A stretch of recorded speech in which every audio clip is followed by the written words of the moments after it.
good response by our guys this week. Really played well. All three phases. Offense, defense, special teams were all clicking. Thought our freshman quarterback, Bird Ficklin, played exceptionally well for his first outing, and really, was a big positive for us. Just all positives. Really nothing negative coming out of that game. Defense, 7 sacks, less than 150 yards of total low.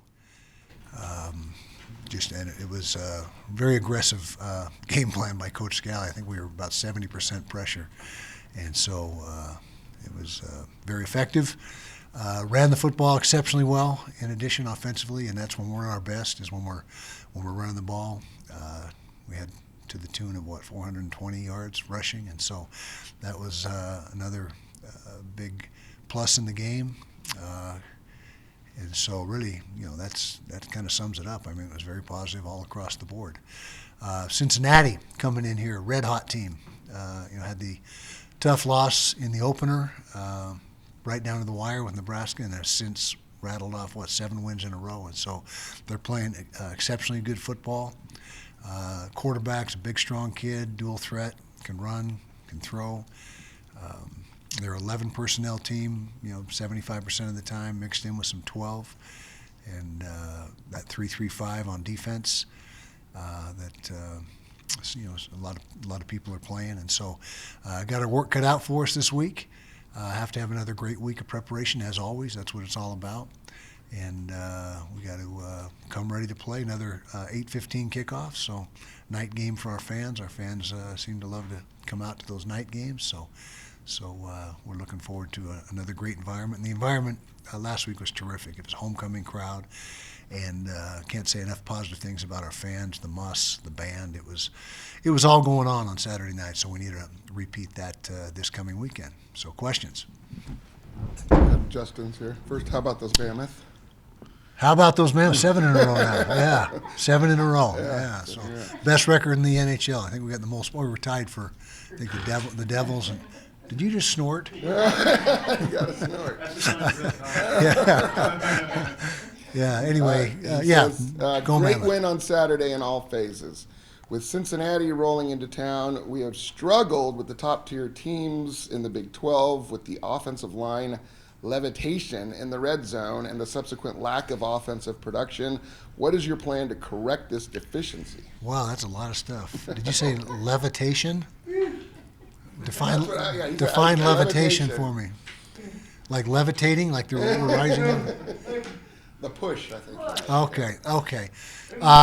Well, we fare, again, good teams is, there's typically, it's tougher matchups. Not that that's an excuse, but good teams are good teams for a reason. I mean, they're good football teams, but I think this year we've had 6 really good ball games and twice where we didn't play our best.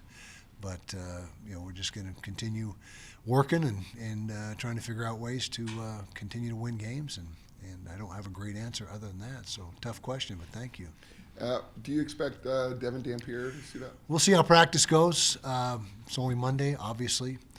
Practice cranks back up tomorrow, and he's certainly feeling better each day. But really, we'll just have to see how he progresses and where that goes. And if he's not ready, then we know Bird is ready to go again if he needs to be. Over the course of your long career, to leave all the names out of it, but there may have been times where you started a quarterback who wasn't anywhere near 100% because you thought that player could go and was still way better than anybody else you could have put out there. Mm-hmm. Did Bird Ficklin change your idea maybe of what would be possible if Devin Dampier isn't 100%? You think you can see him performing at a level now where maybe it would make sense either in the middle of a game or before a game to go to him? Well, I think the bottom line is, and always will be, which quarterback, which player for any position for that matter gives you the best chance of winning.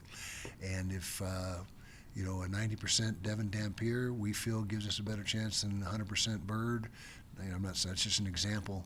Then we go with the guy that we think is gives us that best shot. And so I can tell you we got a lot of confidence in Bird, especially after what we saw on Saturday night.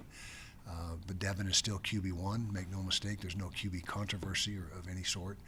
And we'll just have to measure Devin's progress day by day and see where he ends up. And it's going to be, pretty much he's got a lot of input. And he's an experienced vet. And Saturday night he just says, "Hey, I'm just not feeling it. I'm ready if you have to have me." He was ready for an emergency situation if it came to that.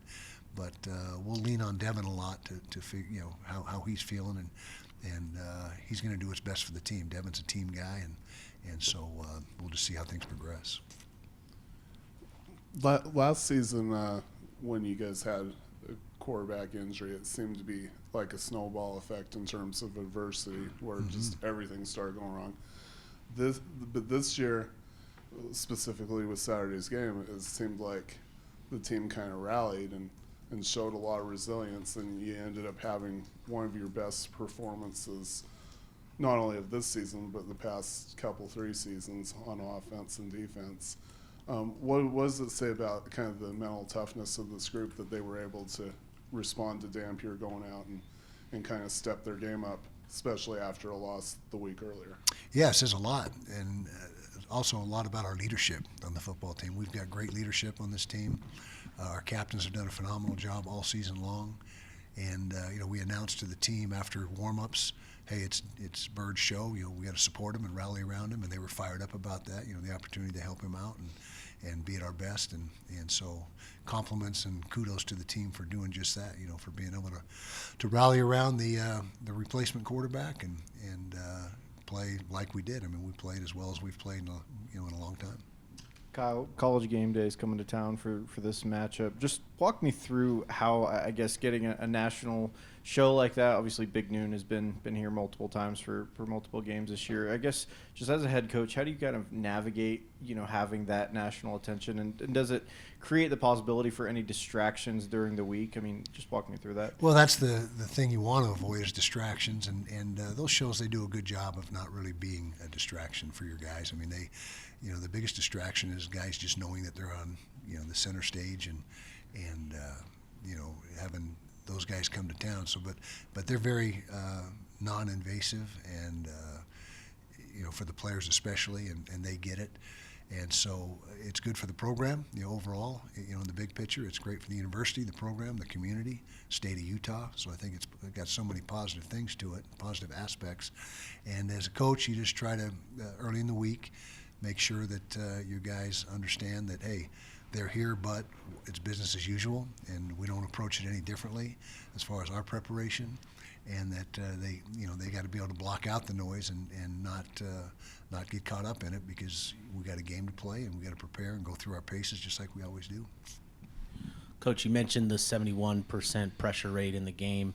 I would be curious. I said around 70%. Around 70. Yeah. I knew. I saw it was 71. Who said that? PFF. Yeah, I think they added some simulated pressures in there, and then also in short yardage when you fill the gaps up, it's not really a pressure, but anyway. Okay, a lot of pressure. You had a lot of pressure. 93% of statistics are made up on the spot, and so I buy it. So there you go. I buy it. Okay. How do you build off of a performance like that where you had so much pressure and you got to maintain that the rest of the way? Yeah, well, each week is different, and so you're not going to be able to get away with that much pressure in certain weeks, or nor do you want to try to. And so Coach Scally does a masterful job, as does all three of our coordinators, of putting together plans and things that we feel give us the best chance to succeed, and what fits that particular week, and what a certain team is susceptible to, what they're good at handling. I mean, we do all kinds of breakdowns, computer breakdowns as far as the quarterbacks we're facing, how do they handle 3-man rush, 4-man rush, 5-man rush, and so forth. And that gives us a lot of direction on how to go about putting the game plan together. But it's a week-to-week thing, and some weeks, this is probably the highest dose of pressure I can ever remember us applying, and it kind of snowballed. You talk about things snowballing. The more we blitzed, the better it got, and so we just kept on doing it and continued to work. So that was definitely the right move this past week.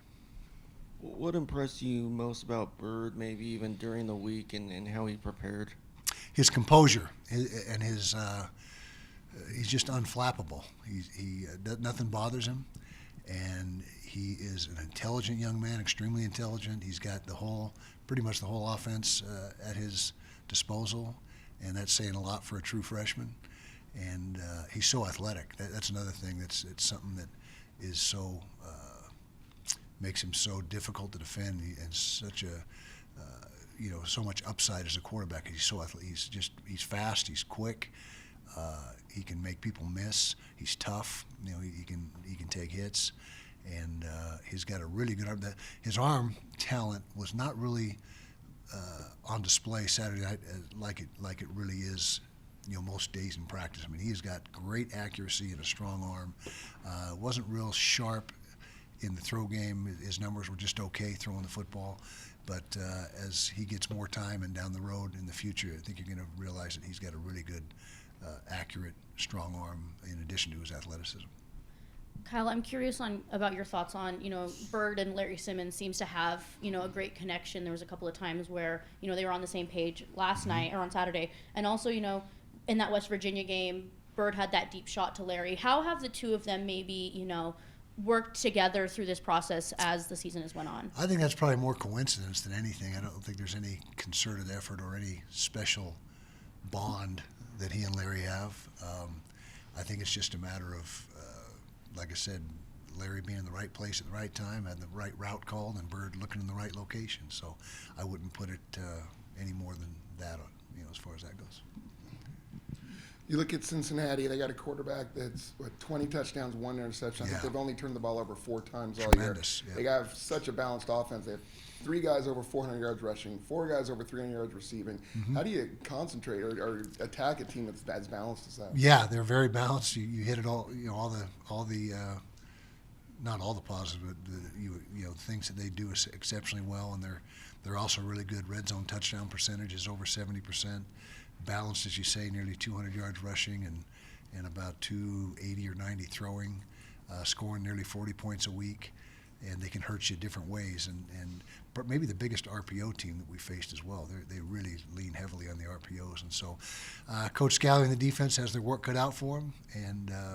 But I got no doubt that we'll have a good plan, and it's just a matter of going out and executing. But they present problems. There's no doubt about it. They're one of the best offenses in the league. 2 more, Steve, DJ. Coach, we didn't really get to ask you last week about him, but your thoughts on just Coach Prime and the job he's done there at Colorado? Terrific job, and he has brought that program back into national prominence. They're sold out every week. They got great crowds there. What he did last year, had a terrific year last year. They're not where they want to be this year, I'm sure, but he has just injected all kinds of passion, energy, enthusiasm into the program, and that's who he is. He exudes that. I mean, with his personality and the way he goes about his business, and so can't say enough good things about what he's doing there. Can you talk about Cincinnati's run defense? Because obviously you guys have an elite rushing attack. How have you? Haven't really studied that yet. As I say every week in the press conference, I start with their O, and I get to the defense by about this evening. So.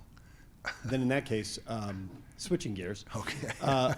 We're seeing coaches get let go with $49-53 million owed. It seems crazy. The profession's changed. Chicken feed to those big programs. It's a drop in the bucket.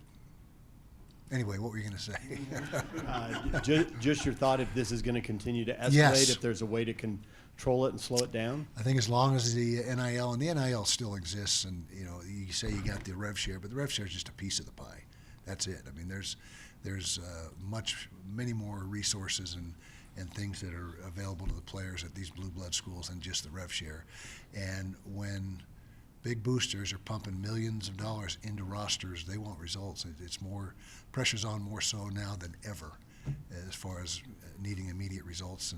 And if the boosters, if you got a guy that's giving you $40-50 million, he's going to have some say in what goes on. And if he's not happy with what's going on and he wants a change, most likely there's going to be a change. I think Coach Saban had some good, kind of that along that same line about a week ago or several days ago that was really accelerating Coach's shelf life, and so I don't see that changing unless there's a dramatic change in the structure of college football and how people and how the players are compensated and where it heads. I think as long as it's in the current climate, you're going to continue to see massive turnover like that, especially at the upper echelon schools. All right.